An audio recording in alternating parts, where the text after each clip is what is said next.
Hi, City Line kids. Happy Palm Sunday. We hope that you are enjoying worship and story time with your family at home. We miss you and we can't wait to see you. We hope that you enjoy this week's video. God bless you.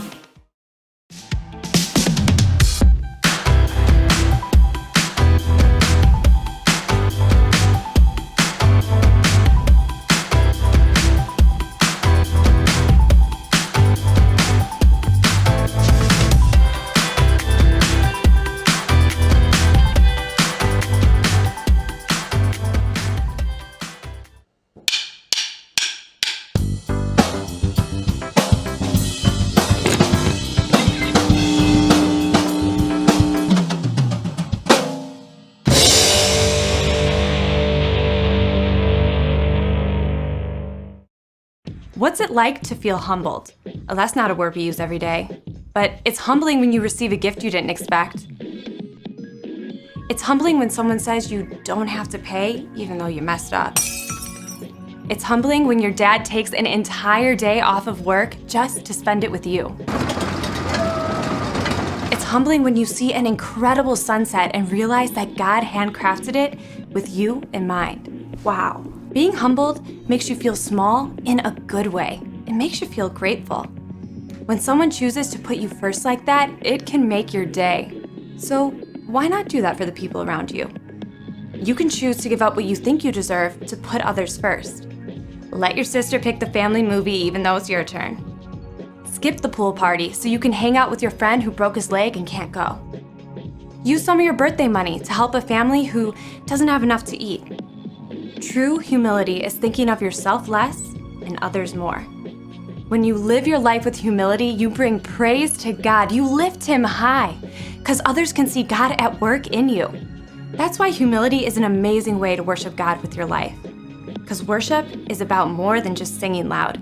It's all about living loud.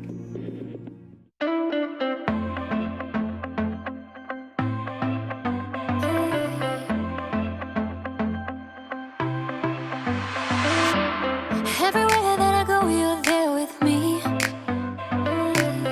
Even in the night when I cannot see, I know you're by my side and I will be just fine. Oh God, you're always good to me.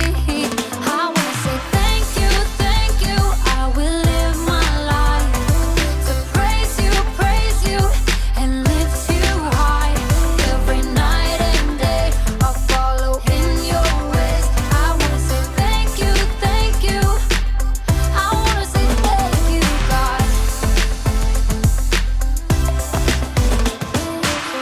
Every breath that I take, you give to me.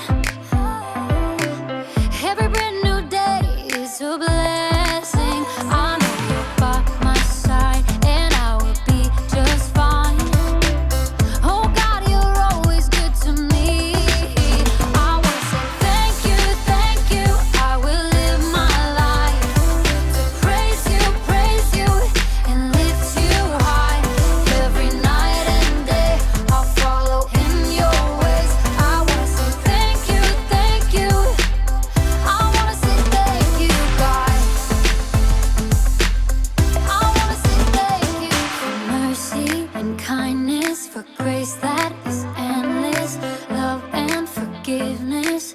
I wanna say thank you for mercy and kindness, for grace that is endless, love and forgiveness. I wanna say thank you, thank you. I will live my life to praise you, and lift you high. Every night and day, I'll follow in your ways. I wanna say thank you, thank you. I wanna say thank you, God. I wanna say thank you, God. I wanna say thank you, God.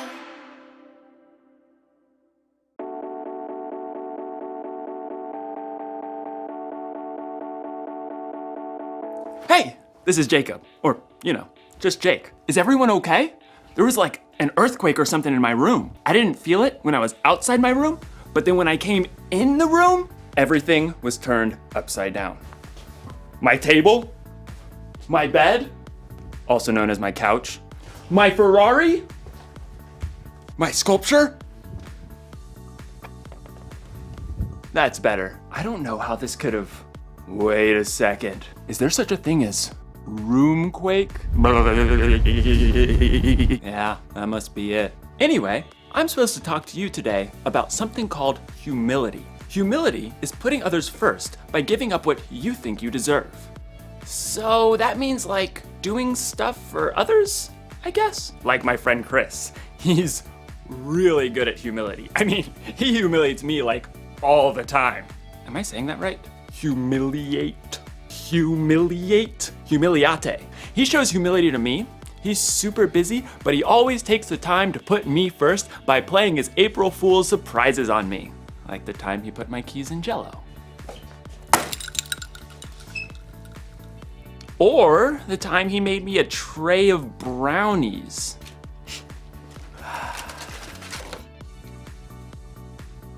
Brownies. And who can forget the old unscrew the top off the salt surprise? Chris is a funny guy. Hey, you know what I think? And this is just between you and me. Chris is the one who turned all my stuff upside down. It wasn't a roomquake after all. This must have taken a really long time. I mean, he turned all my stuff upside down. I do need to call my mom. This must have taken a lot of work. I'm not sure that it's fair that Chris keeps playing all these April Fool's month surprises on me, and I haven't even got him once. I don't deserve this. What I deserve is to get him back. Was that my toaster? The story today is about Jesus when he prayed in the garden while his friends couldn't even stay awake to keep watch. Jesus didn't deserve that. I wonder what he did about it. Stay tuned. I'm gonna come up with a way to turn the tables on Chris. Chris is gonna notice when he goes in his room the tables aren't the way he remembered them. I'm gonna get the revenge I deserve. I'm gonna get the revenge I deserve! Is what I'm trying to say. Yeah, okay. The Bible. It's 66 books of history, stories, letters, and poetry that fit together to form God's one big story. The epic adventure of how he created us and loves us so much that he made a way to rescue us. As we travel through the Bible, from Genesis to Revelation, we discover people who met God and found their lives changed forever. And now for an amazing story, inspired by the book of Matthew, chapter 26, verses 36 through 56. For months, the Jewish religious leaders had been plotting to silence Jesus. He called us pretenders, snakes! On the Sunday before Passover, Jesus entered Jerusalem to great cheers from the crowds. Blessed is the one who comes in the name of the Lord! But even as the crowd swarmed in to see what Jesus would do and say, one of Jesus' closest followers, Judas, went to the religious leaders with a very sneaky plan. What are you willing to give me if I deliver him over to you? How about a cool 30 pieces of silver? Jesus knew these plans, but he also knew that his mission was to face those who hated him and let them take him without defending himself. He prepared his closest friends for this during a Passover meal, and then afterwards led them out of the city toward the Mount of Olives. Judas had already left them. In a little while, you will no longer see me. Then after a little while, you will see me. I came from the Father and entered the world. Now I am leaving the world and going back to the Father. The air cooled as the evening darkened. This very night, you will all turn away because of me. Peter, the most outspoken of Jesus' friends, quickened his step and tightened his hand on the sword he was carrying. All the others may turn away because of you, but I never will. What I'm about to tell you is true. It will happen tonight.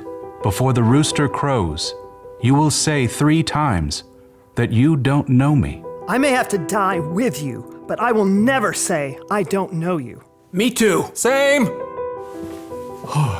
By the time Jesus and his friends reached the Garden of Gethsemane, they were exhausted. Sit here while I go over there and pray. As the other disciples settled in on the cold, rough ground, Jesus took Peter, James, and John along with him to a grove of ancient olive trees. The weight of what was coming pressed down on him. My soul is very sad. I feel close to death. Stay here. Keep watch with me. We're here for you. We got this. Prayers. The three friends found seats among the knotted tree roots, and Jesus went on a little further. Then suddenly, he fell down on the ground, face first into the dirt. Words poured out from deep inside. My Father, if it is possible, take this cup of suffering away from me. But let what you want be done, not what I want. After a short time, Jesus returned to his friends. They had all fallen into restless sleep. Jesus touched Peter's arm.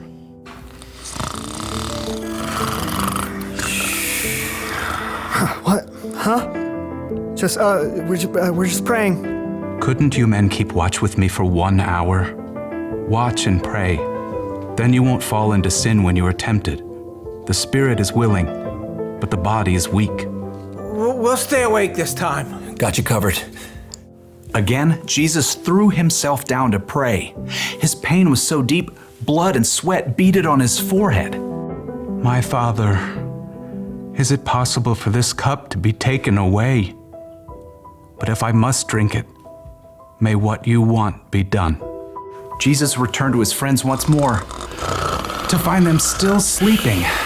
The agony in his spirit forced Jesus to lay his heart out to God once more. He prayed the desperate words again, begging God to take away what was coming, and at the same time, revealing his complete trust in God's plan. Let what you want be done, not what I want. At last, Jesus knew the time had come.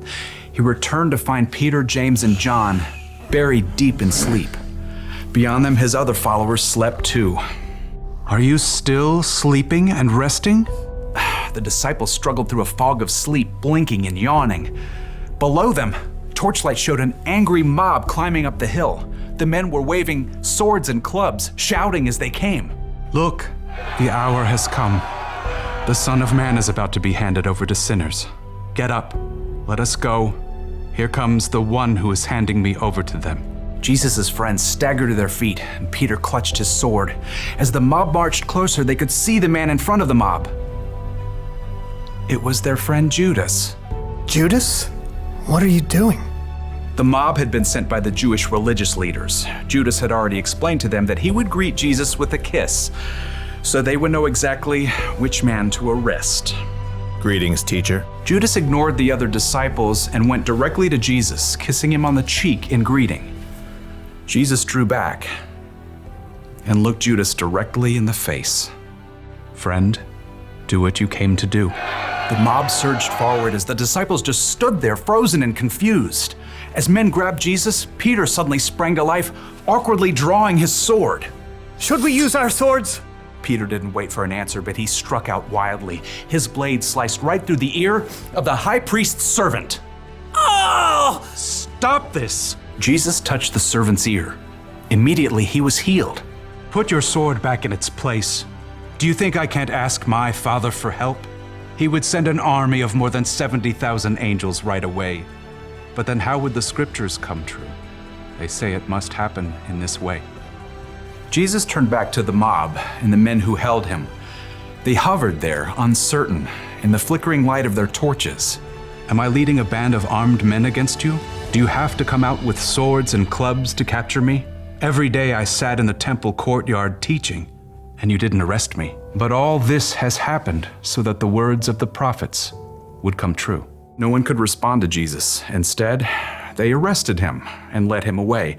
And his friends who said they'd be with him through anything ran away. Jesus made the choice that would bring life to everyone, but that would cost him everything.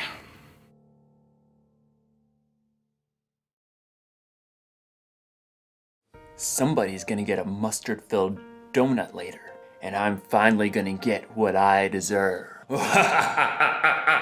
Hey, did you know that Jesus didn't deserve all that stuff that happened to him? Like when his friends ditched him when he needed them, and when those people arrested Jesus even though he never did anything he wasn't supposed to? And then, when he was put on that cross, I mean, what? Jesus could, calm a storm with his hand and bring dead people back to life? Why did he let all that bad stuff happen to him? Turns out, it was all a part of the plan. When God created the world a whole bunch of years ago, he knew people were going to need help if they were going to have a relationship with him. So, he told people he was sending someone who would have to pay for all the stuff they did wrong. And that someone was Jesus. But it's not like Jesus wanted to go through all that bad stuff. In the garden, he was like, God, any chance there's a different way to save the world and stuff? But then Jesus was like, it's not about what I want, God, because what you want is better. So, what did Jesus do to his friends in the garden who let him down? He put them first.